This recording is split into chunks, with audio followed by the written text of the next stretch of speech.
Hello नमस्कार दोस्तों, आप सभी का हमारे यूट्यूब चैनल में स्वागत है। और दोस्तों आज हम बनाएंगे हिंदी सब्जेक्ट का लेसन प्लान, जिसमें हमारा प्रकरण होगा संधि। और दोस्तों अगर आप भी हिंदी सब्जेक्ट के 20 लेसन प्लान बनाना चाहते हो तो मैं 20 लेसन प्लान्स की पीडीएफ फाइल का लिंक नीचे डिस्क्रिप्शन में दे दूंगा। वहां पर क्लिक करके आप पीडीएफ फाइल को डाउनलोड कर सकते हैं। दोस्तों इस वीडियो को स्टार्ट करने से पहले अगर आपको ये वीडियो पसंद आता है तो लाइक कर देना, चैनल को सब्सक्राइब कर देना और बेल आइकन का बटन भी दबा देना, जिससे हमारे आने वाले नए वीडियो का नोटिफिकेशन आपको मिलता रहे। चलिए शुरू करते हैं वीडियो। देख लीजिए दैनिक पाठ योजना 7। आज जो हमारी पाठ योजना है वो है 7। तो यहाँ पर देख लीजिए सबसे ऊपर आपको यहाँ पर दिनांक, कक्षा, विषय, विद्या, प्रकरण, कालांश और समयावधि जो एंट्रीज है वो पूरी कर लेनी है। उसके बाद में आता है क्रम संख्या, शिक्षण उद्देश्य और अपेक्षित व्यवहारगत परिवर्तन। इस प्रकार से आपको एक तरफ शिक्षण उद्देश्य और एक तरफ अपेक्षित व्यवहारगत परिवर्तन लिख लेना है। फिर हमारा पहला शिक्षण उद्देश्य है वो है ज्ञानात्मक। ज्ञानात्मक में आएगा पहला भाषा तत्वों का ज्ञान। भाषा तत्वों के ज्ञान में आएगा विद्यार्थी संधि युक्त शब्दों का प्रत्यभिज्ञान व प्रत्यभिस्मरण कर सकेंगे। विद्यार्थी संधि युक्त कठिन उदाहरणों का संश्लेषण एवं विश्लेषण कर सकेंगे। दूसरा है इसमें विषय वस्तु का ज्ञान। विद्यार्थी संधि की विषय वस्तु को समझ सकेंगे। विद्यार्थी संधि युक्त शब्दों के भंडार में वृद्धि करने में सक्षम हो सकेंगे। दूसरा शिक्षण उद्देश्य है अर्थ ग्रहणात्मक। इसमें पहला है सुनकर अर्थ ग्रहण करना। विद्यार्थी संधि युक्त शब्दों को सुनकर उनके अर्थ परिवर्तन को सीख सकेंगे। विद्यार्थी संधि युक्त शब्दों को धैर्यपूर्वक सुन सकेंगे। दूसरा है पढ़कर अर्थ ग्रहण करना। विद्यार्थी संधि युक्त शब्दों को उदाहरण सहित पढ़कर अर्थ ग्रहण कर सकेंगे। विद्यार्थी संधि को पढ़कर शब्दों में से संधि छांट सकेंगे एवं वाचन कर सकेंगे। तीसरा हमारा शिक्षण उद्देश्य है दोस्तों अभिव्यक्तात्मक। इसमें पहला है मौखिक अभिव्यक्ति। इसमें आएगा विद्यार्थी संधि युक्त शब्दों का शुद्ध वाचन व कठिन शब्दों का उच्चारण कर सकेंगे। विद्यार्थी संधि युक्त शब्दों का उचित स्वर व गति से वाचन करने में समर्थ हो सकेंगे। दूसरा इसमें लिखित अभिव्यक्ति। इसमें आएगा विद्यार्थी संधि में आए शब्दों के माध्यम से सुंदर लेखन में सक्षम हो सकेंगे। विद्यार्थी संधि युक्त शब्दों को सुनकर लिखने में समर्थ हो सकेंगे। चौथा शिक्षण उद्देश्य है हमारा कौशलात्मक। इसमें आएगा विद्यार्थी स्तरानुसार संधि युक्त शब्दों का प्रयोग कर सकेंगे। पांचवा शिक्षण उद्देश्य है अभिरुचात्मक। इसमें आएगा विद्यार्थी पाठ्य पुस्तक के अतिरिक्त अन्य पत्र पत्रिकाओं में आए शब्दों को देखकर नवीन संधि शब्दों का निर्माण कर सकेंगे। और आखिरी शिक्षण उद्देश्य है अभिवर्त्यात्मक। इसमें आएगा विद्यार्थी गद्य रचनाओं व कविताओं में आए संधि के प्रयोग की वृत्तियों को ग्रहण कर सकेंगे। उसके बाद में आती है दोस्तों यहाँ पर देख लीजिए शिक्षण विधि वह परिविधि। तो इसमें आएगा आगमन विधि व प्रश्नोत्तर परिविधि। सहायक सामग्री में आ जाएगा चार्ट व कक्षा उपयोगी सहायक सामग्री। और पूर्व ज्ञान में आ जाएगा विद्यार्थी संधि के विषय में सामान्य जानकारी रखते हैं। ये आपको लिख लेना। उसके बाद में आते हैं दोस्तों प्रस्तावना प्रश्न। प्रस्तावना प्रश्न हमें जिगजैग टाइप में बनाने होते हैं। जैसे कि जो हमारा पहला प्रश्न है उसका जो उत्तर है उसी उत्तर से दूसरा प्रश्न शुरू होता है। इस प्रकार से हमें 4 या 5 प्रस्तावना प्रश्न बनाने होते हैं। एक तरफ आ जाएगी अध्यापक क्रिया, एक तरफ आ जाएगी विद्यार्थी क्रिया। इस प्रकार से आपको लिख लेना है। पहला हमारा प्रश्न है वर्णों के 2 प्रकारों के नाम बताइए। तो उत्तर है स्वर व व्यंजन। दूसरा प्रश्न है कुछ व्यंजन बताओ क, ख, ग आदि। तीसरा है क वर्ण किन्हें 2 वर्णों से मिलकर बना है क प्लस अ। क प्लस अ के योग को क्या कहते हैं संधि। संधि के विषय में आप क्या जानते हैं। विद्यार्थी उत्तर देने का प्रयास करेंगे। यानी कि जो आपका आखिरी प्रश्न है वो आपके प्रकरण से संबंधित होना चाहिए। उसके बाद में आता है उद्देश्य कथन। विद्यार्थियों आज हम संधि के विषय में विस्तार पूर्वक अध्ययन करेंगे। अब आता है दोस्तों पाठ का प्रस्तुतिकरण। यहाँ पर हमें पाठ का प्रस्तुतिकरण तैयार करना है। तो ये देख लीजिए यहाँ पर प्रस्तुतिकरण, संधि की परिभाषा, संधि के प्रकार और संधि युक्त उदाहरण। इस प्रकार से प्रस्तुतिकरण में लिखना है। फिर सबसे ऊपर आ जाएगी अध्ययन अध्यापन संस्थितियाँ। यहाँ पर आपको अध्ययन अध्यापन संस्थितियाँ लिखनी है। यहाँ पर क्रम संख्या आ जाएगी, यहाँ पर शिक्षण बिंदु, यहाँ पर अध्यापक क्रिया और इधर आ जाएगी विद्यार्थी क्रिया, इधर आ जाएगी सहायक सामग्री और इधर लास्ट में आ जाएगा दोस्तों शामपट्ट सार। यहाँ पर आपको लास्ट में शामपट्ट सार लिखना है। इस प्रकार से 2 पेजों में आपको जो एंट्रीज है वो लिख लेनी है। और यहाँ पर अब हमारा जो पहला शिक्षण बिंदु है वो है संधि की परिभाषा। देख लीजिए हमारा पहला शिक्षण बिंदु है वो है संधि की परिभाषा।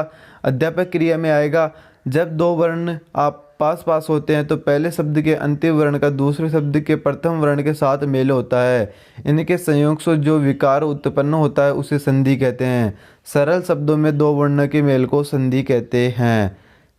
इधर परिभाषा देख लीजिए, सहायक सामग्री में इस प्रकार से चिट चपका के आपको परिभाषा लिखनी है। जो दो वर्ण पास होते हैं तो पहले शब्द के अंतिम वर्ण का दूसरे शब्द के प्रथम वर्ण के साथ मेल होता है तो इनके संयोग से जो विकार उत्पन्न होता है उसे संधि कहते हैं। सरल शब्दों में दो वर्णों के मेल को संधि कहते हैं। उसके बाद में यहाँ पर देख लीजिए, दूसरा शिक्षण बिंदु है हमारा संधि के प्रकार। इसमें आएगा संधि को मुख्यतः तीन भागों में विभाजित किया जाता है: स्वर संधि, व्यंजन संधि व विसर्ग संधि। पहला है स्वर संधि।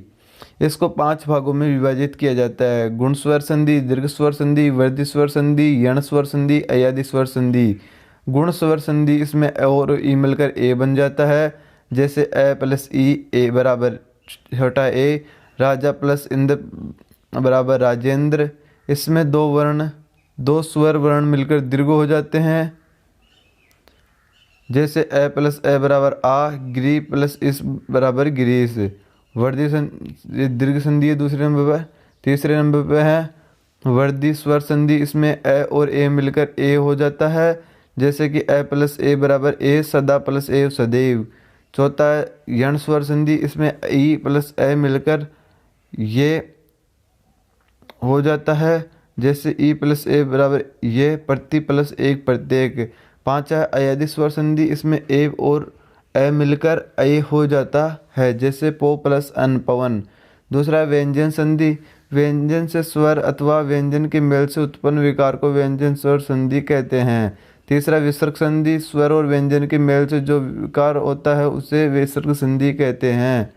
यहाँ पर देख लीजिए परिभाषा, सहायक सामग्री में इस प्रकार चिट चपका के आपको संधि के जो प्रकार हैं उनको लिखना है: गुण संधि, दीर्घ स्वर संधि, वृद्धि संधि, यण स्वर संधि और अयादि स्वर संधि।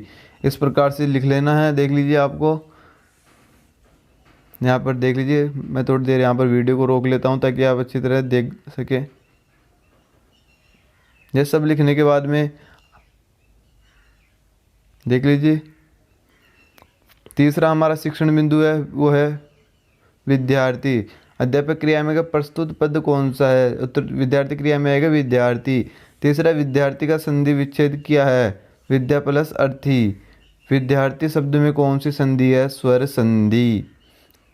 फिर श्यामपट्ट सार में इस प्रकार से ब्लैक बोर्ड चिपका के जो आपने अध्यापक क्रिया में जो लिखा, विद्यार्थी क्रिया में जो लिखा है उसको यहाँ पर लिख लेना है। चौथा हमारा है भानुदेय। प्रस्तुत पद कौन सा है? भानुदेय। भानुदेय शब्द का संधि विच्छेद क्या है? भानु प्लस उदय। भानुदेय शब्द में कौन सी संधि है? दीर्घ स्वर संधि। फिर श्यामपट्ट सार में इस प्रकार से ब्लैक बोर्ड चिपका के आपको भानुदेय, भानु प्लस उदय, दीर्घ स्वर संधि लिखना है। पांचवा हमारा शिक्षण बिंदु है नायिका। इसमें है प्रस्तुत पद कौन सा है? नायिका। नायिका शब्द का संधि विच्छेद क्या है? ने प्लस इका।